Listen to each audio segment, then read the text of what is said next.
This is the Rebel HR Podcast, the podcast about all things innovation in the people space. I'm Kyle Rode. Let's start the show. Welcome back, Rebel HR community. We are extremely pumped. I've been tracking her down this entire conference, and she finally decided to show up. Aleah Vaske. This is going to be her fourth appearance on the Rebel HR Podcast.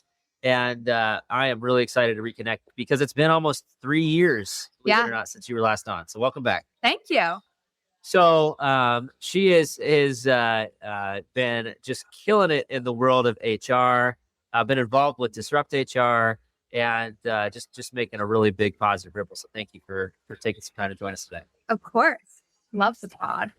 Love the pod. All right. And the fact that she called it a pod, that should give anybody that can't see us right now an indication that she is like cooler than Patrick and I. Absolutely. So congratulations. For And that. you're on the conference committee too. Right. App chair right here. Yeah, there you go. How's that App been chair. going for you? Good. It's interesting helping people get logged into the app. No, let's be honest. You can just say it. You can say it. I know what you're thinking. You can be honest and you can just say, helping all these old people understand how to work the app. Is that, you don't have to respond to that, but there are some nonverbal cues that it indicate I might be onto something there. We'll just leave it at that. So And Aliyah, hassling speakers for their presentations sorry, as well. sorry about that. Sorry, I may be one of those. Yeah, that's fun. No, that's fun. It's good. It is. It's good. Good for you. I heard last night you were still waiting on a presentation. Oh, I still have gotten some today. Yeah. Are we still waiting on his presentation? No, he actually did turn his in a while ago. Okay. So thank you. Good. Yeah. Just so everybody knows, I did turn it in almost on time. And Almost. it's going to be great. Yeah, I've it's gonna seen be it. great. There you go. It has the Aliyah stamp of approval. Okay. Good. Well, Aliyah, again, really appreciate all that you've done for the HR community. I'm curious, just give us a little bit of background on what you're doing right now and all the work you're doing. Well, what I do at Merchants Bonding Company is I'm kind of in charge of associate experience, if you will. So just all that goes with that. But I feel like outside of that, I really like to get involved. The reason that I did Disrupt HR and that I'm serving on the committee is because I'm very passionate about the innovation of HR and driving change within the space. So I feel like these are good ways to go beyond what I can do just in my organization and kind of work with others to see how we can change the world. Change the world. You know, improve HR, you improve work, you improve the world. That's there you how go. it works. All right. Are you pitching? Are you creating a new podcast? And you're going to Maybe I start doing, should. There you go. Sounds like a good tagline. So the first time that we interviewed you for the podcast, we were talking about your experience as a Gen Zer. You were a real life Gen Zer, and technically you still are. But I'm fascinated now. When we talked, this was, by the way, all the way back in episode 5. So this was a long time ago. Yes. We were talking about kind of your experience. Since then, you've become a leadership role as it relates to helping other people of your generation acclimate into your organization. So as you have been doing that work, what are some insights or some kind of aha moments that you've had as you've stepped into more of a leadership capacity? This is true. So last summer, I actually had my first direct report, which was the HR intern, Nice. which was very interesting and fun. And for the past 3 years, I've kind of been the director of our internship program. So I work very closely with all the interns who are all the next generation of the workforce. And the aha moment that I've had is that every single year, the interns are different. Like in the group that they have, they like foster this like environment off of each other of like different things that they're interested in, different struggles that they have, because I can definitely tell that they're all kind of figuring this out as they go and they figure that out and bounce off of each other. So that has been a recent aha moment. We do stay interviews every week with our interns and we do exit interviews at the end, which I think is really important. And I know it takes a lot of time, but the information that we get from that has been very helpful, especially as we're a little bit new to launching a bigger, more structured internship program.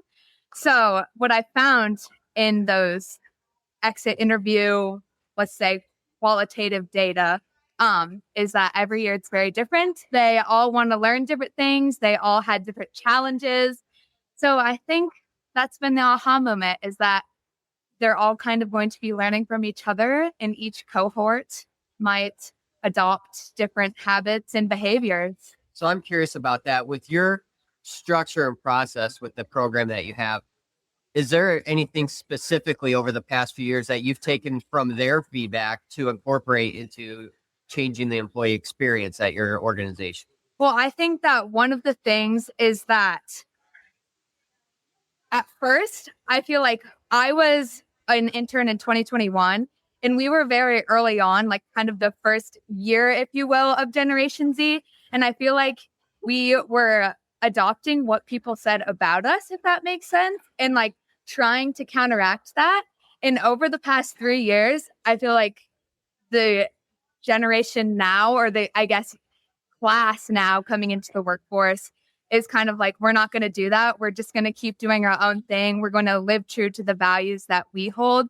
And to answer your question, I feel like the thing that we've adopted across the organization is more hyper-personalization because of that, because we found, okay, yeah, we might know these things about these groups, but creating that stereotype and generalization and feeding into that bias is not really a solution, and it kind of might backfire. It might work out in some instances, but wherever we can hyper personalize and get to know our employees better and make things more customizable, that's going to lead to better outcomes. So they're wanting to really disrupt their own stereotype. Yeah. Cool. 100%. And Sounds very familiar. interesting. You know, it sounds familiar because Aliyah and I collaborated on a generational differences training for Iowa State. And that was essentially the finding of our research, was that like these generational differences are actually kind of BS stereotypes. Yes. And the reality is that the individualization of the work experience is actually more important as it relates to retention.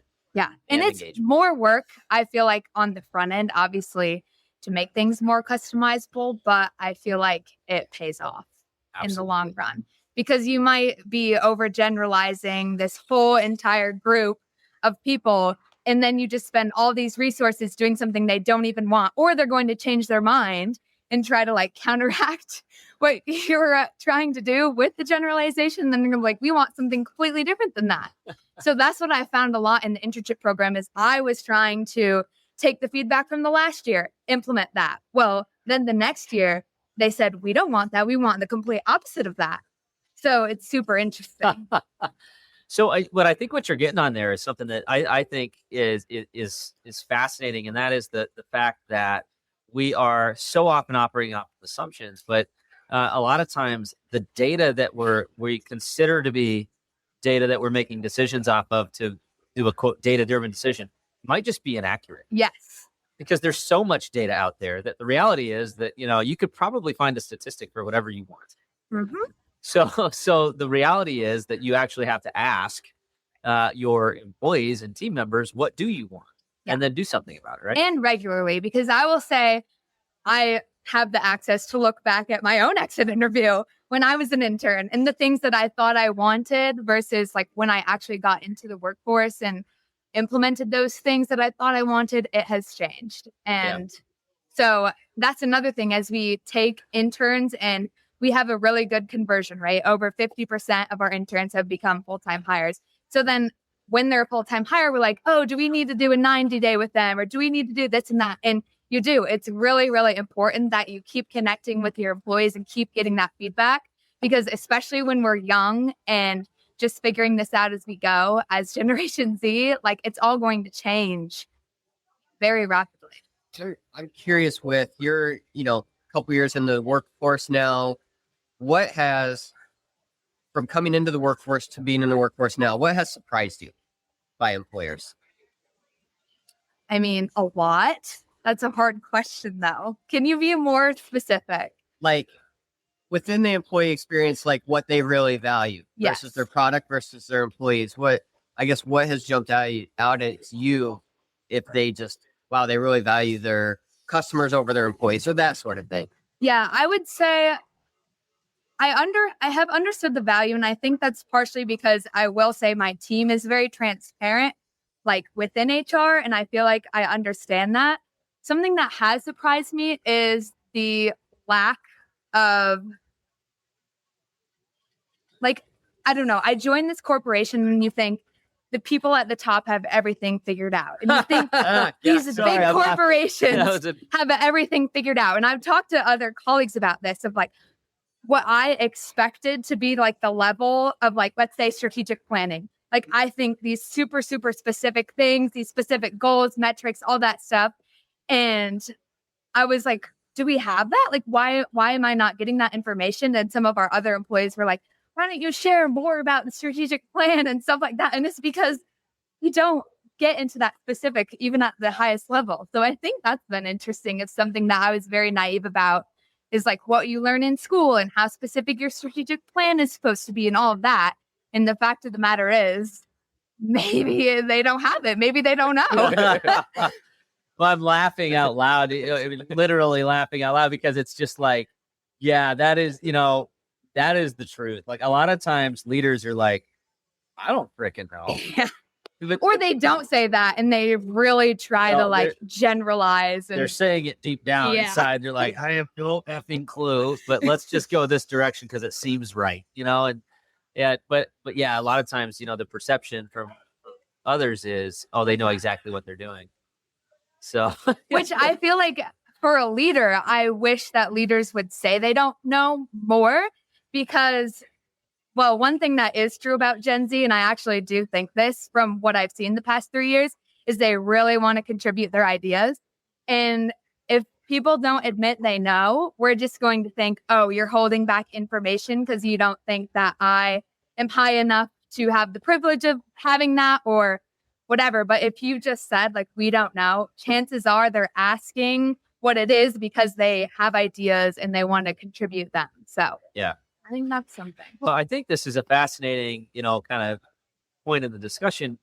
The other reality is, generations that have had access to technology, the internet, Google, all these, there's all of this access to information and data, and what people used to rely on their leaders to provide to them no longer is the case. Yeah. So it's kind of like my 11-year-old will ask me, well, who was the president during this? And I'm like, I have no freaking clue. Hey, Google, and we'll search. So he has learned I don't have to rely on an authority figure for me to know something, right? Yes. And that's how that entire generation, my generation to some extent, has been trained. So we're playing into that. If we are leaders and we are not able to admit that we don't know something, we could be missing out on individuals who have advanced knowledge on how to access that information that we need. Definitely. I mean, that's something that's changed. Even I've only been out of college since last May, graduated in May of 2022. When I was in college, ChatGPT did not exist. Right. And now that's like what they all use. Like, all these college students are using it to their advantage on writing papers and tests, which, there's good and bad in that. But that is revolutionary in the way that they're getting information, even from a year ago when I was in school. Yeah. And I think that's crazy how fast it's changing. And that just goes to show we can't generalize a whole generation among 10 years, because so much is going to change in that 10 years. And it's going to speed up as we go in this world, on this earth. Faster and faster. It's only seeming to accelerate faster and faster. I think the other thing, we talked about this with the fast discussion, the other thing with ChatGPT and some of this generative AI is the fact that coding can also be created with AI. So the actual advancement of technological tools and apps and all the fun stuff you're dealing with at this conference is just going to accelerate as well. So. And our skill sets are also advancing as well, because I already see in college students that they're not spending the time on grammar and all that because they know that the systems will do it for them. So they have more time to free up to go deeper into the information and make those deeper strategic connections, which I think is going to be really beneficial if we open our minds up to learning from the new generation. Absolutely. Absolutely. So, Aliyah, it's always amazing to talk to you, and just excited to hear about all the success that you've had. What's one takeaway that you want our listeners to take away from this conversation today? I would say the one takeaway is I guess exactly what I just said, which I'm sorry to do that to you, but open up your mind, kind of try to forget about all the generalizations that you've heard because it all changes so quickly. And just talk to people regularly, get regular feedback, especially from people that are new to the workforce, and see what information they could give you if you admit you don't have it. Absolutely. Like it. Very well said, Aliyah. Thank you so much for joining us again. We'll have to have you back on for a 5th time. All right, that does it for the Rebel HR podcast. Big thank you to our guests. Follow us on Facebook at Rebel HR Podcast, Twitter at Rebel HR Guy, or see our website at rebelhumanresources.com. The views and opinions expressed by Rebel HR Podcast are those of the authors and do not necessarily reflect the official policy or position of any of the organizations that we represent. No animals were harmed during the filming of this podcast. Baby.